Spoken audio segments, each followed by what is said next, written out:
Zinchen, Dada, ko'ryapsanmi? Bularni hammasini katta nevaram uchun sotib oldim. shunchalik ko'pmi?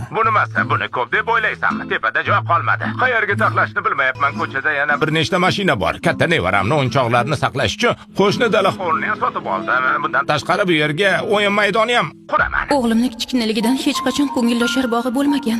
Yosh xo'jayinning esa o'z bog'i bo'ladi. Qanday qilib odamlar o'rtasida farq bunchalik katta bo'lishi mumkin? Bolani bunchalik erkalay olmaysiz. Uni buzib qo'yasiz. Safsata, u meni to'ng'ich nevaram. Agar men bo'lmasam, unda kim uni erkalaydi?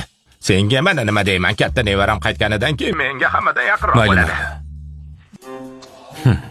O'g'il meniki. Qanday qilib sizga mendan ko'ra yaqinroq bo'lishi mumkin?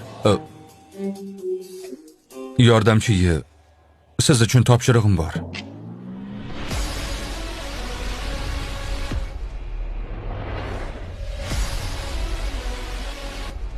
Janob, noto'g'ri tushundingiz. Men tanamni emas, san'atimni sotaman. Yordamchiyi, o'zingizni haddan tashqari yuqori baholayapsiz. Agar tanani sotib olganimda ham sizdekasini sotib ola olmasdim. Barcha bolalar kiyimi do'konlari diqqatiga. Janob Lu yosh xo'jayin uchun kiyim sotib olgani keldi. Hamma o'sha yerga.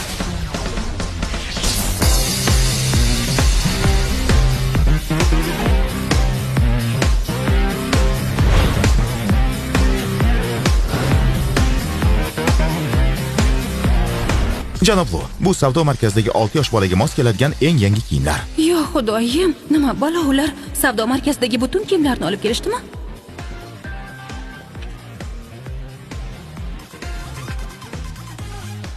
Yordamchiyi, Ha, bolalar uchun nima ko'proq mos keladi? 6 yoshlik bolalar juda ham faol bo'lishadi, tez terlashadi, toza paxta qulayroq bo'ladi. Bolasiga munosabati yaxshi ekan. Yosh xo'jayin juda ham baxtli bo'lsa kerak. Qiziq, Seoba uni otasi ham bolalar bilan shunchalik sabrlimikan?